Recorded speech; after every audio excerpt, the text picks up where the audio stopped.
Hey guys, this video is going to go over lesson 7.5. It's going to meet the I can statement of I can use the converse of the Pythagorean theorem and find the difference between 2 points. So we're going to continue to work with that Pythagorean theorem. I'm going to be working on page 322 in your textbooks, and it's going to be the assignment numbers 5 through 8 and 11 through 15. I'm going to work through numbers 5, 6, 8, 11, and 12. So just keep that in mind when you're making your assignment. Some things that will be helpful, so obviously your assignment along with your textbook, also have your 7.5 notes as well. Alright, let's go ahead and get started. So our first one, we're going to see some shapes, alright, and it's going to give us all of the values, which is just pretty easy. We're just going to plug in those numbers. So we're going to look, and just knowing what we know that our biggest side is always going to be C, okay?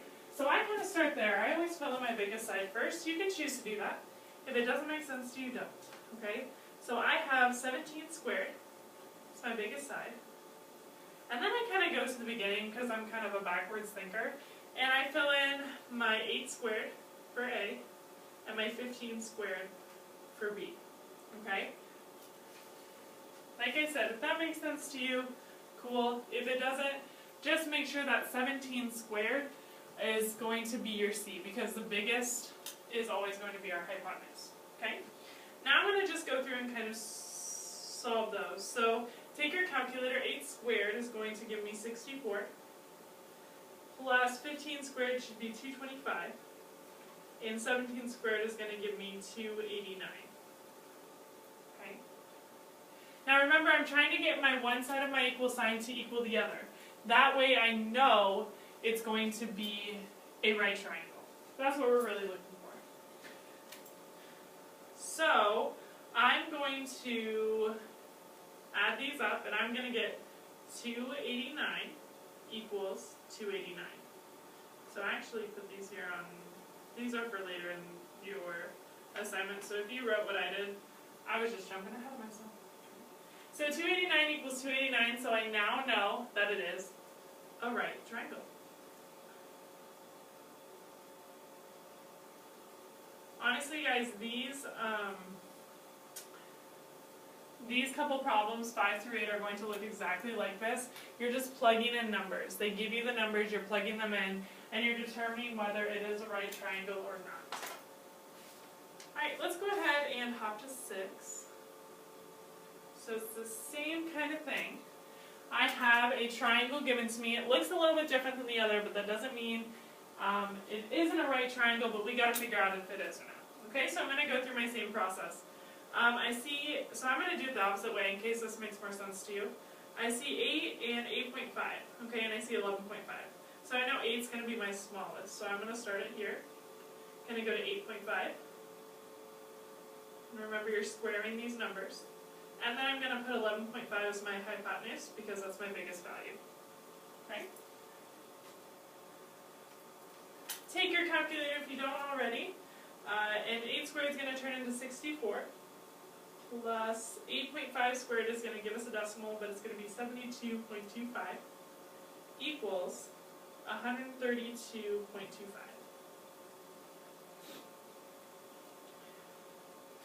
So in order for this to be a right triangle, we need to make sure that 72.25 plus 64 equals that 132.25. So let's see if it does. So when I type it into my calculator, I'm going to get 136.25,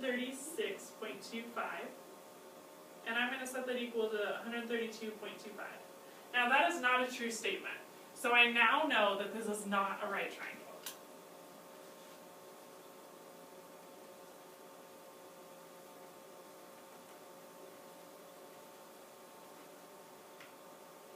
Pretty simple. Those are just plugging in those numbers, making sure you type it in right on your calculator, make sure you're squaring those numbers correctly, okay?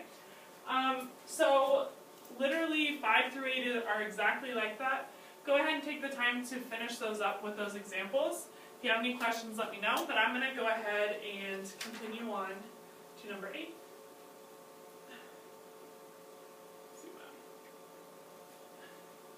So number 8 actually isn't going to give us a figure, and that's okay. We don't always have to have a triangle.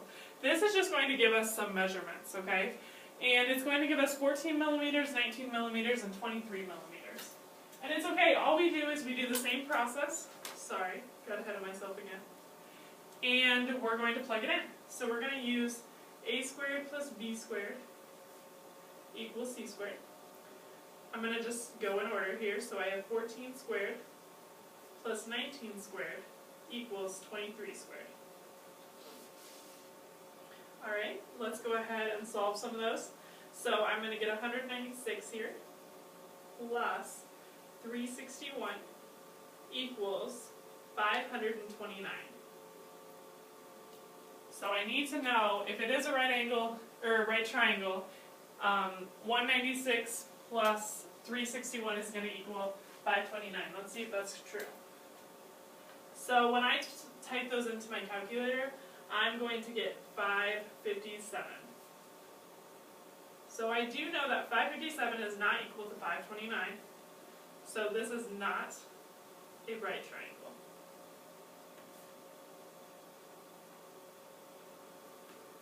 Pretty simple, okay? So make sure that you hop back and do, let's see, 6 and 7.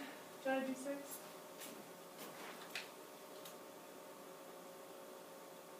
Yeah, so you actually just have to hop back and do 7 because I'm the nicest teacher in the world. Alright, awesome. Let's go ahead and move on. So we're going to see kind of a different format here. We're going to actually be graphing some coordinates here, and then we're going to figure it out from there. So I'm going to go ahead and show you. I have this ready to go when we need to do our math, but here's going to be our coordinates. So go ahead and get the graph paper out. You definitely want graph paper for this. Okay? I can zoom in on mine a little bit more. Okay. So hopefully you can see that. If not, just really double check that you're matching up with me. So number 11 is going to tell us that we need to find the distance between the 2 points. So I have coordinates 1 and 2, so I'm going to start on my x-axis like I always do. Okay? And I'm going to find 1 and I'm going to go up 2. Plot a point. Okay? Now I'm going to do 7, 6. So I'm going to find 7 on my x. Sorry guys, I don't have it on my x here, but that's okay. And I'm going to go up 6. So I'm going to hang out over here, even though I'm off the grid, but we know that's going to be 7. Now, it really doesn't matter which way you connect these. Like Miss Younger said, you can connect it any way, but just know that you're trying to find your hypotenuse, which is like your C in your Pythagorean theorem. So I'm just going to go ahead and draw my lines here. If you need a ruler, that's fine. I'm going to do my best without them. Okay? Should look something like this. Now, here's the good news. You have graph paper, so this is going to be a lot easier to count. We do not know this. We do not know C. Oops, sorry, my notes wanted to make an appearance here. We do not know C, so we're going to count and figure out A and B. So let's go ahead and count. So I have 1, 2, 3, 4, 5, 6, 6 here. And this one's going to be a little bit harder, but just follow your grid. So I'm going to have 1, 2, 3, 4. Okay, so I'm going to take that information, and remember, this is going to show us C. Okay, so I'm going to take that information and transfer it onto my paper. So I know that I had 4, so I'm going to put 4 squared plus 6 squared equals C squared. Okay? And I'm just going to solve them just like the ones we just did. Okay, so 4 squared I know is going to give me 16. And then I have plus 36 equals C squared. Okay, 16 plus 36 is going to be 52. And how we get rid of that C squared is we square root C. So if I take the square root, these cancel out. Square root of 52. Now, here's where it's going to get interesting, and here's where we need to label our stuff, okay? Square root of 52, your book and Mrs. Youngers may read this out. She may say C equals the square root of 52, because when you do the square root of 52, it's not a perfect square. Now, that doesn't really make sense in my brain, okay? So I'm going to say that c equals the square root of 52. Yes, that is true. But going back to my graph, I want to look for a value that's going to make sense, okay? So if you do take the square root of 52, you're going to get 7.2. Now looking here at these values, we know this has to be the biggest, okay? So 7.2 makes sense for this to be C, because we have 6 here and 4 here. So what I did was I put the square root of 52 or 7.2, and remember we have to label, so we're going to say units. So those are pretty easy. You just have to have that extra step of graphing. Pause, rewind if you didn't quite get that. I'm going to go on to 12, and then you guys are on your own. So let's go ahead and go back to our graphing. We have some coordinates down here. They're also in your book. So I'm going to go ahead and start that graphing process. For 12, we're going to have 4 and negative 5. So I'm going to find 4 on my x-axis. It's positive. And then I'm going to go down 5 on my y.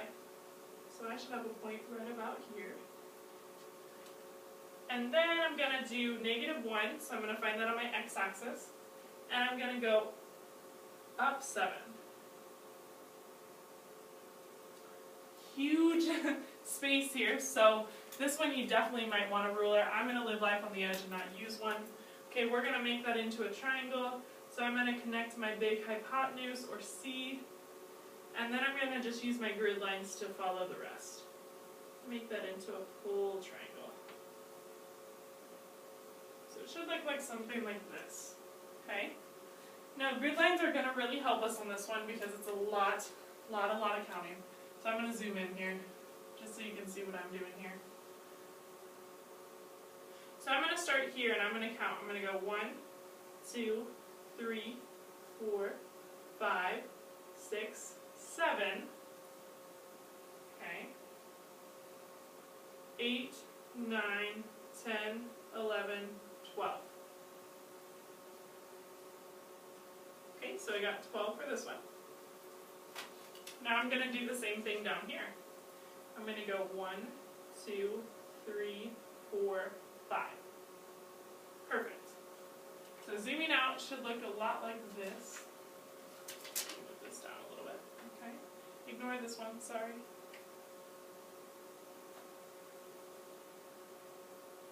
So I should have 12 and 5, and I know those are going to be my A and B, and I'm going to try to figure out C. So I'm going to go back to my paper that I'm going to show my work on. I'm going to put those values in, so I'm going to have 5 squared plus 12 squared equals C squared. Okay? And I'm actually going to let you solve that one because I set it up for you.